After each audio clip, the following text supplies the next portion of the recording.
జగన్మోహన్ రెడ్డి జబర్దస్త్ జలక్కి రోజా గింగరాలు తిరుగుతున్నారా? జగన్మోహన్ రెడ్డి ఇచ్చినటువంటి జలక్కి రోజాకి హోప్స్ పోయాయా అంటే అవుననే సమాధానం ఇస్తున్నారు కొంతమంది రాజకీయ విశ్లేషకులు. ఇక ఇదే అంశం సంబంధించి మనతో మాట్లాడేందుకు ప్రముఖ రాజకీయ విశ్లేషకులు, ప్రముఖ సీనియర్ జర్నలిస్ట్ సిఎస్ రావు గారు మనతో ఉన్నారు. సార్తో మాట్లాడదాం. Sir hi sir. Hello. Jaganmohan Reddy ఇచ్చినటువంటి జబర్దస్త్ జలక్కి రోజా గింగరాలు తిరుగుతున్నారని, జగన్మోహన్ రెడ్డి ఇచ్చిన జలక్ దెబ్బకి రోజాకి హోప్స్ పోతున్నాయి రోజు రోజుకి అంటూ కూడా ఒక వార్త ఇప్పుడు సోషల్ మీడియాలో చక్కర్లు కొడుతుంది. ఏంటి సార్ దీని మీద మీ స్పందన ఏంటి? అంటే యాక్చువల్గా పువ్వు పుట్టగానే దాని పరిమళం వస్తుందని అంటారు. అలానే అసలు రోజా గెలుస్తారా లేదా అనేది మేమంతా సిద్ధం అనేటువంటి సభను కనుక అబ్జర్వ్ చేస్తే తెలిసిపోతుంది. బహుశా నేను అనుకుంటాం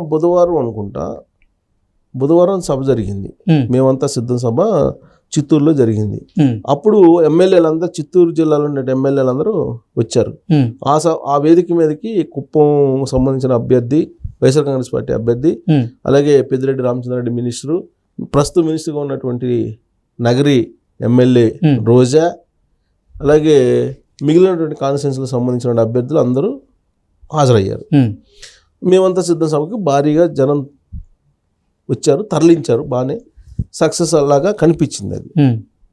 అయితే ఆ వేదిక మీద జగన్మోహన్ రెడ్డి ఇచ్చినటువంటి స్పీచ్ కానీ, తర్వాత జగన్మోహన్ రెడ్డి ఎవరి పట్ల ఏ విధంగా వ్యవహరించారు అనేది కనుక మనం ఆ డయాస్ మీద అబ్జర్వ్ చేస్తే రోజాకి లీస్ట్ ప్రయారిటీ ఇచ్చారని చెప్పి మనం భావించడానికి అవకాశం ఉంది. ఎందుకంటే అభ్యర్థుల పరిచయం వరుసగా చేసుకుంటూ వచ్చారు. లాస్ట్లో రోజాని పరిచయం చేశారు. రోజాని పరిచయం చేస్తూ ఇంకొక జలకు కూడా ఇచ్చారు.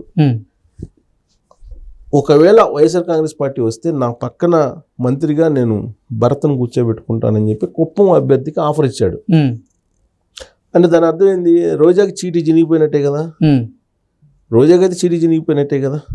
పెద్దిరెడ్డికి అయితే 10 ఉంటుంది కదా. ఒకవేళ వస్తే, వచ్చేటువంటి పరిస్థితి లేదని చెప్పి సర్వేలు చెప్తున్నాయి, ఒకవేళ వస్తే అని చెప్పి. తర్వాత ఈ పరిచయం చేసేటప్పుడు, వైఎస్ఆర్ కాంగ్రెస్ పార్టీ అభ్యర్థులను పరిచయం చేసేటప్పుడు జనం నుంచి వచ్చినటువంటి రెస్పాన్స్ని కనుక గమనిస్తే, అందరిని పరిచయం చేసేటప్పుడు ఎంతో కొంత రెస్పాన్స్ కనిపించింది. ఒకళ్ళని మించిన విధంగా ఇంకొకళ్ళని కనిపించింది. కానీ రోజాని పరిచయం చేసేటప్పుడు ఎలాంటి స్పందన అక్కడ కనిపించలేదు, వినిపించలేదు టీవీల్లో చూస్తుంటే.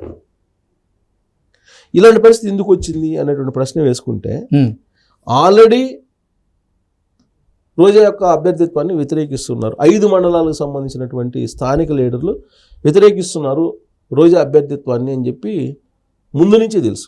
దానికి సంబంధించి పంచాయతీలు కూడా అనేక సందర్భాల్లో జగన్మోహన్ రెడ్డి చేశారు.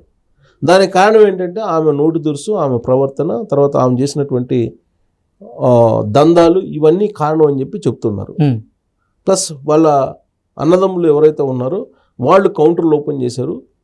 ఆ ఒక కౌంటరు, వాళ్ళ బ్రదర్స్ ఒక కౌంటర్ ఓపెన్ చేసుకొని అవినీతికి పాల్పడ్డారు, అక్రమాలకు పాల్పడ్డారు అని చెప్పి రకరకాలుగా వాళ్ళ మీద ఆరోపణలు వస్తున్నాయి. అక్కడికి ఇటీవల కాలంలో చంద్రబాబు నాయుడు వెళ్ళినప్పుడు కూడా అలాంటి ఆరోపణలనే చేశారు. ఇలాంటి పరిస్థితుల్లో రోజా అసలు ప్రచారానికి వెళ్ళలేనటువంటి పరిస్థితులు అక్కడ ఉన్నారు. కొంతమంది అసలు తిరగబడుతూ ఉన్నారు ప్రచారానికి వెళ్ళిన సందర్భంగా రోజా అని చెప్పి తెలుస్తుంది. అయితే ఇక్కడ ఒక ప్లస్ పాయింట్ ఏంటంటే, రోజాకి ఆవిడ ప్రచారానికి వెళ్తేనేమో ప్రజలు తిరగబడుతూ ఉన్నారు, ప్లస్ లీడర్ల సహకారం అందించట్లేదు వైఎస్ఆర్ కాంగ్రెస్ పార్టీ వాళ్ళు. ఇది ఒక పెద్ద మైనస్ రోజాకి. అదే తరహాలో ప్లస్ పాయింట్ ఏంటంటే, నగరి అసెంబ్లీ నియోజకవర్గానికి వచ్చేటప్పటికి కొంతమంది తమిళియన్స్ అక్కడ ఉన్నారు. వాళ్ళు నగరిలో ఉండేటువంటి ఎమ్మెల్యే రోజా భర్త సెల్వమణి ఎవరైతే ఉన్నారో, సెల్వమణి సామాజిక వర్గానికి సంబంధించినటువంటి వాళ్ళు కూడా అక్కడ ఉన్నారు. వాళ్ళు కొంత పాజిటివ్గా ఉన్నారు అనేది ఒకటి అనిపిస్తుంది. గతంలో ఆమె స్వల్ప మెజార్టీతో గెలవడానికి కారణం కూడా సెల్వమణి సామాజిక వర్గం, సెల్వమణి ప్రచారమే అని చెప్పేసి అంటూ ఉంటారు. ఇప్పుడు కూడా సెల్వమణి ప్రచారం చేస్తూ ఉన్నారు. అయినప్పటికీ కూడా రోజాకు సంబంధించిన సొంత సామాజిక రెడ్డి సామాజిక వర్గం వ్యతిరేకత ఉంది. సో ఆ కారణంగా ఈసారి ఎట్టి పరిస్థితుల్లో గెలిచేటువంటి అవకాశం లేదని చెప్పి సర్వేలు చెప్తూ ఉన్నాయి. జగన్మోహన్ రెడ్డికి కూడా తెలుసు ఆ విషయం. అయినప్పటికీ కూడా రోజాకే ఇవ్వడానికి కారణం భారతీ రెడ్డి, అలాగే స్టాలిన్, ఇటుపక్క కేసీఆర్, ఇవన్నీ ఒత్తిళ్లు ఉన్నాయి. రకరకాల ఒత్తుల కారణంగానే రోజాకి అవకాశం కల్పించారు. ఒక ఎమ్మెల్యే సీట్ పోతే పోయింది, ఈ తలనొప్పి ఎందుకులు అని చెప్పి ఇచ్చారు, ఇంటి పోరు ఎందుకు అని చెప్పి ఇచ్చారు అని చెప్పి ఒకటి వినిపిస్తుంది. అంటే ఎలాగో రోజా ఇక్కడ ఓడిపోద్ది కాబట్టి ఆవిడకి మంత్రి నేను ఆశ చూపించలేనని భర్త గారికి మంత్రిగా కన్ఫర్మ్ చేసి, అంటే మీరు భర్తను గెలిపించండి, నేను నా క్యాబినెట్లో మంత్రిగా అవకాశం ఇస్తానని భర్త గారి పేరు చెప్పారు. కానీ అంటే కుప్పంను చంద్రబాబు నాయుడు టార్గెట్గా చేసుకుని ఆ విధంగా ఆయన చెప్పే ఉంటారు. బట్ ఆయన ఏ కోణం నుంచి చెప్పినా కానీ రోజా చీటీ చినిగిపోయినలాగే కనపడింది అది. ఓకే, సో ప్రభుత్వం రావాలి ఫస్ట్, ప్రభుత్వం రావడంతో పాటు అక్కడ ముందు అసలు భరత్ గెలవాలి. అవును, అసలు కుప్పంలో చంద్రబాబు నాయుడు మీద భరత్ గెలవడం అనేది ఇంపాసిబుల్, జరగని పని. ఇవన్నీ ఊహాజనితమైనటువంటి ఊహలు ఇవన్నీ. అయినప్పటికీ ఆ ఊహలు నిజమని అనుకున్నా అది అప్పుడు రోజాకైతే చీటీ చినిగిపోయినట్టేగా కంపల్సరీ. సో అలాంటి పరిస్థితుల్లో ఇప్పుడు ఆ మొత్తం సభను కనుక చూస్తే రోజాకి జరిగినటువంటి డ్యామేజీ మామూలు డ్యామేజ్ కాదు. ఒక పక్క మూలిగా నెక్క మీద తాటిగా పడ్డట్టు ఆమెకు ఉండేటువంటి నెగిటివ్ షేడ్స్ ఏవైతే ఉన్నాయో ఇప్పుడు అవే ఓటమి కారణం అని చెప్పి అనుకుంటున్నటువంటి సమయంలో మేమంతా సిద్ధం సభ మరింత నెగిటివ్ చేసింది ఆవిడికి. ఏదైనా పాజిటివ్ పాయింట్ ఉందంటే ఒక సెలవుమణి, ఆమె భర్త సెలవుమణి కొద్దిగా గొప్ప ఏదో ప్రచారం చేస్తుంటే అక్కడ ఏదో వాళ్ళ కమ్యూనిటీ పరంగా ఏదో మద్దతు ఉందని చెప్పి అంటున్నారు. సొంత చెల్లెల్నే జగన్మోహన్ రెడ్డి నా చెల్లెళ్ళు అంటూ ఎవరికి చెప్పుకోవట్లేదు, కానీ నన్ను నా చెల్లెమ్మ అంటూ కూడా ఆయన ప్రస్తావించారు, మాట్లాడారు. అలాగే నా పట్ల కూడా గౌరవాన్ని, ప్రేమను చూపిస్తున్నారు అంటూ ఆవిడ సన్నిహితులతో చెప్తున్నట్లుగా కొన్ని వార్తలు వస్తున్నాయి. అవును, జగన్మోహన్ రెడ్డి అప్పుడు ఆ సభ చూస్తే నా చెల్లెలు నా సొంత చెల్లెలు లాంటిది అని చెప్పి ఆమె నెత్తిని చేయబెట్టాడు, చేయబెట్టేసి ఆశీర్వదించాడు.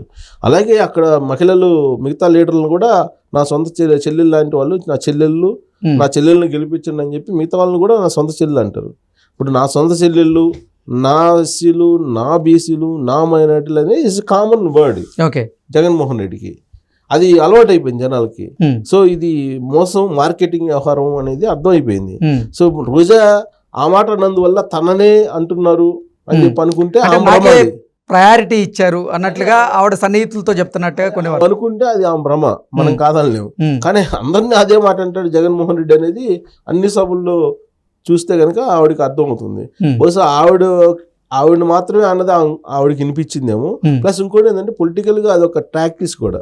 ఇప్పుడు ఆ విధంగా నన్ను మాత్రమే చెల్లెలుగా భావిస్తుంటాడు, నన్నే గౌరవిస్తుంటాడు, నన్నే చూస్తూ ఉంటాడు, లేదంటే నేను వస్తేనే గౌరవిస్తుంటాడు, నేను ఇస్తేనే ఆయనకి జోష్ వస్తుంది అనేది ఆవిడ సొంత డబ్బు అయి ఉంటుంది అది. అంటే జనరల్గా అలాంటి సొంత డబ్బా కొట్టుకుంటే కనుక అధిష్టానం వద్ద నాకు బలంగా ఉన్నాను నేను అని చెప్పి లోకల్ లీడర్లకి చెప్పుకుంటే కనుక కలిసి వస్తారేమో అనేటువంటి ఒక ఆలోచన ఉంటే ఉండొచ్చు సహజంగా. ఏ లీడర్ అయినా అదే చేస్తుంటారు. కొంతమంది అయితే ఫోన్లు చేసి అవతల వాళ్ళని ఆఫీసర్స్ మీద ఏదో పెత్తనం జలాయిస్తున్నట్టు చెబుతుంటారు. అవతల ఎప్పుడు లైన్లో ఉండరు వాళ్ళు. అసలు ఇలాంటి జిమ్మిక్స్ అన్ని చాలా ఉంటాయి పాలిటిక్స్లో. బహుశా అలాంటి జిమ్మిక్కేమో రోజాది. బట్ ఎనీహౌ మేమంతా సిద్ధం సభలో గ్రాఫ్ అయితే మరింత పడిపోయిందని చెప్పుకోవచ్చు రోజాకి. Okay sir, thank you so much.